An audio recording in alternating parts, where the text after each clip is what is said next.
Who are the millionaires? Is it the people living on the Upper East Side in New York? The people living on Strandvägen in Stockholm? Well, yes and yes, but the typical millionaire doesn't live there. They live next door. What can we learn from these people so that we also, one day, may call ourselves millionaires? Takeaway number 1. The 12 characteristics of a millionaire. Contrary to many people's beliefs, it's rarely luck or inheritance that decides whether you will be a millionaire or not. It's much more a result of hard work, lifestyle decisions, planning, and self-discipline. Let's pretend that we can interview the millionaire population. This is what they would tell us. We live below our means. About 50% of us have lived in the same house for more than 20 years. Our time, energy, and money are allocated towards wealth. We spend more than twice the amount of time on financial planning and investing as our non-millionaire friends. We think that freedom and financial security are more important than displaying a high social status. We never received cash gifts from our parents. We are self-employed. About 2/3 of us have ourselves as our bosses. 75% of us consider ourselves entrepreneurs. Most of us are in our 50s and are males. We have a go-to-hell fund, which means that we can keep our lifestyle for 10 years or more without bringing in additional income. We are well educated. Only 1/5 of us aren't college graduates. We invest a lot. On average, about 20% of our realized income per year, and we make our own investment decisions. We invest in the long run. Over 90% of us hold our investments for more than a year. We buy cars by the pound. And screw those environmentalists. Ha ha ha ha. We are cheapskates.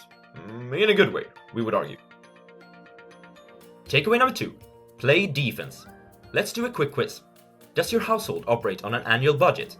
Do you know how much your family spends each year on food, clothing, and shelter? Do you have a clearly defined set of daily, weekly, monthly, and lifetime goals? Do you spend a lot of time planning your financial future?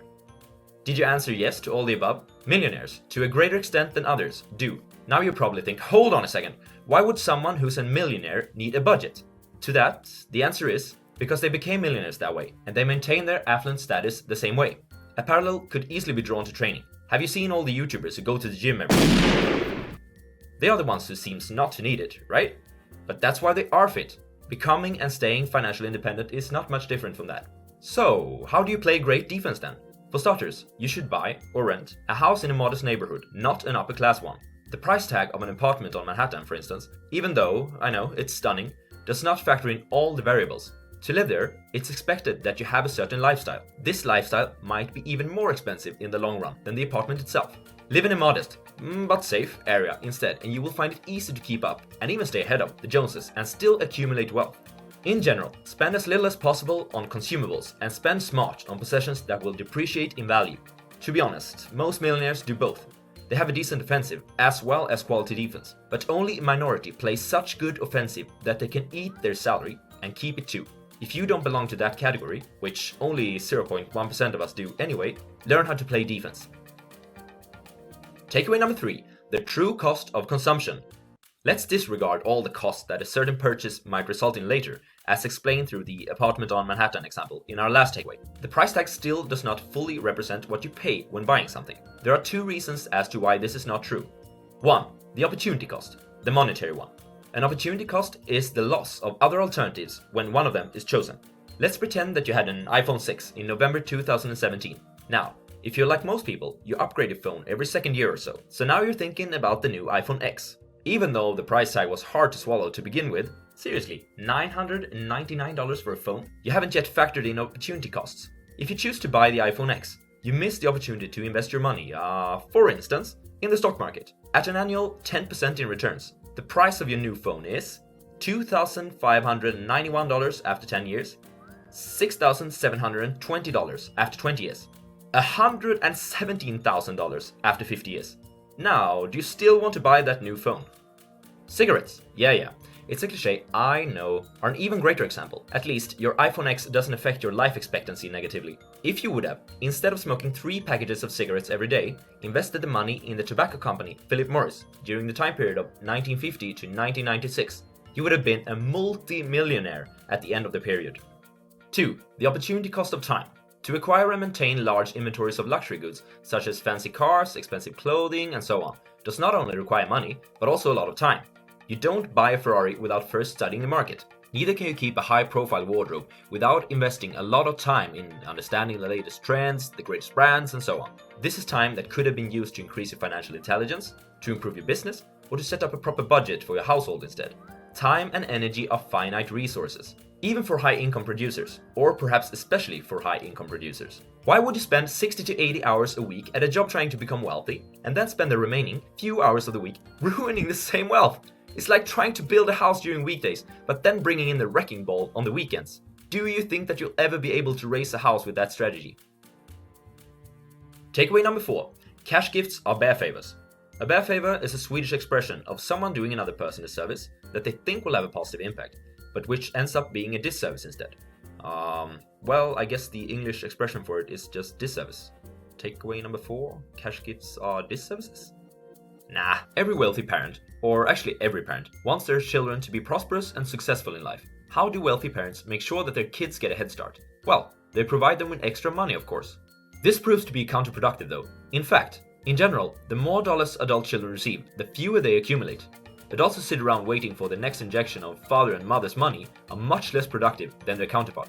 Cash gifts teach children to live above their means. Gift receivers have, in 80% of the instances, a lower net worth than their peers.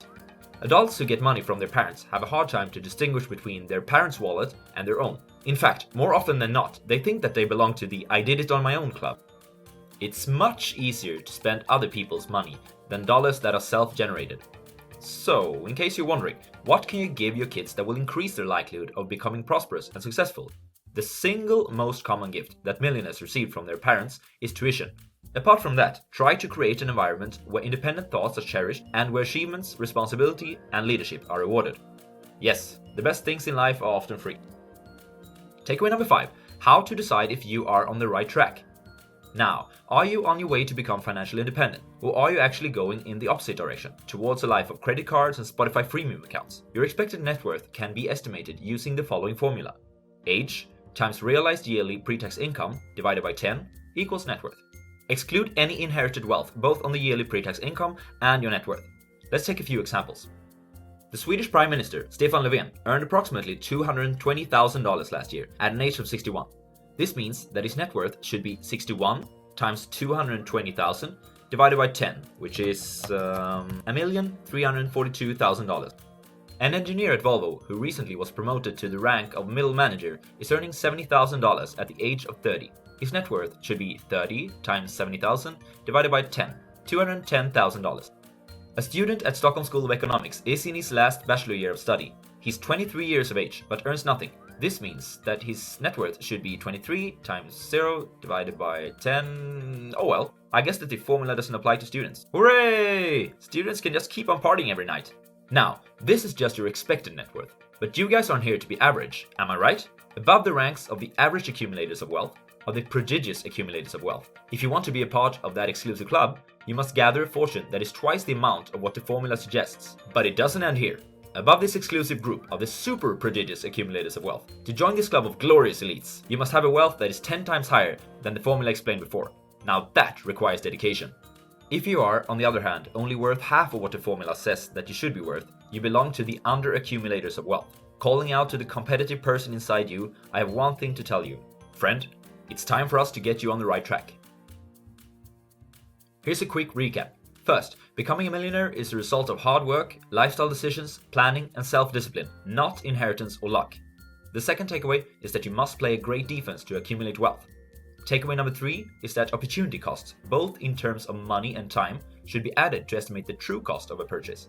Number 4 is that cash gifts are counterproductive to accumulate wealth. And last but not least, number 5 is that you can decide if you are on the right track towards becoming a millionaire by taking your age, multiplying it by yearly pre-tax income, dividing it by 10, and then comparing it to your net worth. Guys, if you've been watching this far, I must first say that I appreciate it a lot. Also, you are probably on the right track towards financial independence, no matter what the wealth formula says, as you must have an interest in the subject and a desire to improve. In takeaway number 2, I stated that financial planning, and more importantly, financial goals are key ingredients in succeeding with money. A study from 2015 shows that you are a staggering 42% more likely to achieve your goals simply by writing them down at a regular basis. Today, I want to challenge you to write down your financial goals for the future 5, 10, and 20 years. Note that it's not about where you are today, but where you want to be tomorrow. You can list anything, even things such as expensive cars, as long as it keeps you motivated. Here's one example of what you could write. In 5 years, I should have built a stock portfolio which increased by at least 100%. The portfolio should be worth at least $30,000. In 10 years, I should own my own apartment, meaning that I have no mortgages left to pay. In 20 years, I should have paid off all my college debt and be able to live on the dividend that my portfolio produces. Just remember that your goals should be reasonable for this exercise to serve its purpose. I wish all of you out there good luck.